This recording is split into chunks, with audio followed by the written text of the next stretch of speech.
Hi, welcome to காஷ் இன்ஃபிட்டர் company. நம்ம இந்த வீடியோவில் வந்து .NET ப்ராஜெக்ட் வந்து எப்படி ரன் பண்ணலாம்னு சொல்லிட்டு பார்க்கலாம் வாங்க. நம்ம இந்த வீடியோவில் என்ன ப்ராஜெக்ட் வந்து பார்க்க போகிறோம்னா கார் பார்க்கிங் அலோகேஷன் ப்ராஜெக்ட் தான் பார்க்க போகிறோம். இது வந்து எப்படி ஒர்க் ஆகும் அப்படின்னு பார்த்தீங்கன்னா வந்து ஒரு யூசர் வந்து என்ன பண்ணாங்க, கார் வந்து பார்க்கிங் பண்ண வராங்க. ஃபர்ஸ்ட் என்ன பண்ணோன்னா இந்த யூசர் வந்து இந்த சாஃப்ட்வேர் வந்து ரெஜிஸ்டர் வந்து பண்ணணும். ரெஜிஸ்டர் பண்ணதுக்கப்புறமா என்ன பண்ணலாம், அந்த கார் டீல்ஸ்லாம் ஃபில் பண்ணணும். ஃபில் பண்ணதுக்கப்புறமா என்ன பண்ணிக்கலாம், கார் வந்து பார்க் பண்ணிக்கலாம். ஓகே, இந்த ப்ராஜெக்ட் டீட்டெயிலாக இந்த வீடியோலேருந்து பார்க்கலாம் வாங்க. நெக்ஸ்ட் வந்து .NET ப்ராஜெக்ட்டை எப்படி ரன் பண்ணலாம்னு சொல்லிட்டு பார்க்கலாம் வாங்க. நீங்கள் வந்து .NET ப்ராஜெக்ட்டில் விஷுவல் ஸ்டுடியோ நம்ம கிரியேட் பண்ணுவோம். சரி, அங்கேயே கிரியேட் பண்ணி நம்ம அங்கேயே ரன் பண்ணிக்கலாம். அது ஆக்சுவலாக எல்லாருக்குமே தெரியும்.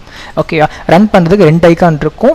ஒன்று க்ரீன் கலர் இருக்கு இல்லையா பேக்ரவுண்டில். ஓகே, அந்த ரன் ஐக்கான் ப்ரெஸ் பண்ணி நம்ம ரன் பண்ணிப்போம். இன்னொன்றுனா அந்த க்ரீன் கலர் பார்டர் மட்டும் இருக்கு இல்லையா, இது ரெண்டுக்கும் என்ன டிஃப்ரெண்ட் அப்படின்னு பார்த்தீங்கன்னா 2 ஐக்கான் இருக்கு ரன்லே. அப்போ பேக்ரவுண்ட் கலர் க்ரீன் கலர் இருக்கு இல்லையா, அது வந்து வித் டிபக்கிங். சரியா, அது பார்டர் கிரீன் கலர் இருக்கு இல்லையா, அது வந்து வித்தவுட் டிபக்கிங். சரியா, இது விஷுவல் ஸ்டுடியோ நம்ம நார்மலாக ரன் பண்ணிக்கலாம். இது இல்லாமல் வந்து நம்ம என்ன பண்ணலாம்னா கமாண்ட் ப்ராம்ப்ட்லையும் நம்ம வந்து ரன் பண்ணலாம். சரியா, உங்களோட ப்ராஜெக்ட் நேமில் CSPROJன்னு சொல்லிட்டு ஒரு ஃபைல் இருக்கும்.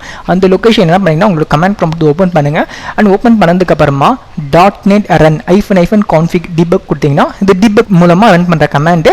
இல்லை டிபக்ல நான் ரன் பண்ணல அப்படின்னா ஜஸ்ட் நீங்கள் .NET run கமாண்ட் கொடுத்தீங்கன்னா உங்கள் ப்ராஜெக்ட் வந்து ரன் ஆகும். சரியா, நீங்கள் விஷுவல் சாஃப்ட்வேர் மூலமாக ரன் பண்ணிக்கலாம், இல்லை கமாண்ட் ப்ராம்ப்ட் மூலமாக ரன் பண்ணிக்கலாம். ஓகே, ஆனால் கமாண்ட் ப்ராம்ப்ட் மூலமாக ரன் பண்ணும்போது CSPROJன்ற ஃபைல்லேருந்து கமாண்ட் வந்து ஓப்பன் பண்ணுங்க. சரியா, அப்போ தான் ரன் ஆகும். நெக்ஸ்ட் வந்து இவங்க எல்லாருமே எங்களோட கம்பெனியில் .NET ப்ராஜெக்ட் பண்ணி பிளேஸ்ட் ஆன ஸ்டூடெண்ட்ஸ். இவங்களோட ஃபுல் லிஸ்ட்டை தெரிஞ்சுக்கணும்னு நினச்சிங்கன்னா அதோட லிங்க் வந்து யூடியூப் டிஸ்கிரிப்ஷன்லையும் ஃபஸ்ட் கம்பெனி கொடுக்குறேன், மறக்காமல் செக் பண்ணி பாருங்கள். நெக்ஸ்ட் வந்து இந்த ப்ராஜெக்டோட ரெக்யர்மெண்ட் எடுத்து பார்க்கலாம் வாங்க. ஃபர்ஸ்ட் வந்து நமக்கு C# அந்த ப்ரோக்ராமிங் லாங்குவேஜ் வந்து தெரிஞ்சிருக்கணும். ஏன்னா இது மூலமாக வந்து இந்த சாஃப்ட்வேர் வந்து நம்ம பில்ட் வந்து பண்ணிருக்கோம். சரியா, அண்ட் நெக்ஸ்ட் பார்த்தீங்கன்னா வந்து விஷுவல் ஸ்டுடியோ சாஃப்ட்வேர். ஓகே, ஏன்னா நம்ம அந்த சாஃப்ட்வேர் நாலேஜ் இருக்குது, அந்த கோடிங் நாலேஜ் இருக்குது, அந்த கோட் நம்ம ரைட் பண்ணுவோம் இல்லையா, அது விஷுவல் ஸ்டுடியோ அந்த சாஃப்ட்வேர் நம்ம என்ன பண்ணுவோம், கோட் வந்து ரைட் பண்ணுவோம். அங்கே தான் நம்ம ப்ராஜெக்ட்டும் கிரியேட் பண்ணுவோம். சரியா, சரி, இப்போ நம்ம என்ன பண்ணியாச்சு, ப்ராஜெக்ட்டும் கிரியேட் பண்ணியாச்சு. அதுக்கப்புறம் நான் டேட்டாபேஸ் கூட கனெக்ட் பண்ணோம். அப்போ நம்ம SQLன்ற அந்த கொரி லாங்குவேஜும் தெரிஞ்சிருக்கணும் இல்லையா, ஸ்ட்ரக்சர்டு கொரி லாங்குவேஜ் சொல்லுவாங்க. சரியா, நம்ம SQL நம்ம படிச்சாச்சு. அதுக்கப்புறம்னா SSMS. ஓகேவா, இது என்னன்னா நம்ம SQL லாங்குவேஜ் வந்து ரைட் பண்ற ஒரு சாஃப்ட்வேர். ஓகேவா, இப்போ இங்கே தான் ரைட் பண்ணுவோம். இப்போ இந்த சாஃப்ட்வேர் என்ன பண்ணோம், டேட்டாபேஸ் வந்து நம்ம கனெக்ட் பண்ணோம். ஓகேவா, அப்போ டேட்டாபேஸ் சர்வருக்கான சாஃப்ட்வேர் பார்த்தீங்கன்னா MS SQL. Okay, Microsoft SQL server சொல்லுவாங்க.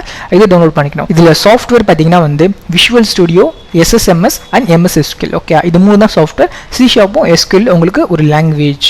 நெக்ஸ்ட் இந்த ப்ராஜெக்ட்ல யார் உங்களுக்கு பண்ணி தராங்க அப்படின்னா வந்து காஷ் இன்ஃபோடெக் CEO நம்மளோட வெங்கட் சார். இவர் வந்து மைக்ரோசாஃப்ட்ல MVP அவார்டு வந்து வாங்கியிருக்காரு. இது மட்டும் இல்லாமல் இது வந்து நிறைய அவார்ட்ஸ் வந்து வாங்கியிருக்காரு. நீங்க வந்து எங்களோட கம்பெனி வந்து ப்ராஜெக்ட் பண்ண ஆசைப்படுறீங்கன்னா தாராளமா இருக்கலாம். எங்களோட கம்பெனி வந்து சென்னை மதுரவாயில வந்து இருக்குது. அண்ட் நெக்ஸ்ட் வந்து எங்ககிட்ட இந்த ப்ராஜெக்ட் மட்டும் இல்லாமல் எங்கிட்ட நிறைய .NET ப்ராஜெக்ட் வந்து அவைலபிள் இருக்கு. சரியா, அதே மாதிரி நீங்க கேட்குற ப்ராஜெக்ட் நாங்கள் வந்து பண்ணி கொடுப்போம். இந்த மாதிரி .NET ப்ராஜெக்ட் டீட்டெயில்ஸாக தெரிஞ்சுக்கணும்னு நினைச்சீங்கன்னா அதோட லிங்க் வந்து யூடியூபோட டிஸ்கிரிப்ஷனையும் ஃபர்ஸ்ட் கம்பெனி கொடுக்குறேன், மறக்காம செக் பண்ணி பாருங்க. நெக்ஸ்ட் வந்து இந்த ப்ராஜெக்டோட சிஸ்டம் ஆர்கிடெக்சர் டயக்ராம் வந்து பார்க்கலாம் வாங்க.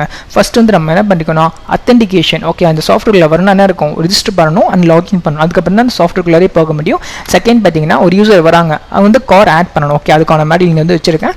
அண்ட் தேர்ட் பார்த்தீங்கன்னா கார் பார்க்கிங் டீட்டெயில்ஸ். ஓகே, நான் இந்த இடத்துல பார்க் பண்ண போகிறேன், அந்த மாதிரி டீட்டெயில்ஸ்லாம் ஃபில்அப் வந்து பண்ணணும். சரியா, அண்ட் அதுக்கப்புறம் என்னன்னா நீங்கள் வந்து என்ன பண்ணலாம், கார் வந்து பார்க்கிங் வந்து பண்ணிக்கலாம். நெக்ஸ்ட் வந்து இந்த ப்ராஜெக்டோட சாம்பிள் UI ஸ்கிரீன்ஷாட் வந்து நான் கொடுத்துருக்கேன். நெக்ஸ்ட் வந்து நாங்கள் ப்ராஜெக்ட் மட்டும் இல்லாமல் கோர்ஸும் இன்டர்ன்ஷிப் ப்ரொவைட் பண்ணுறோம். சரியா, நீங்கள் படிக்கணும்னு ஆசைப்பட்டீங்கன்னா அதோட லிங்க் வந்து யூடியூப் டிஸ்கிரிப்ஷன் கமெண்ட்லையும் கொடுக்குறேன், மறக்காம செக் பண்ணுங்க. நீங்கள் காண்டாக்ட் பண்ணணும்னு நினைக்கிறீங்க அப்படின்னா வந்து contact number, Instagram ID, mail ID, அட்ரஸ்லாம் கொடுத்துருக்கேன், மறக்காம இங்கே காண்டாக்ட் பண்ணுங்க. இந்த வீடியோ வந்து பிடிச்சிருக்குன்னு நம்புறேன். தேங்க்யூ.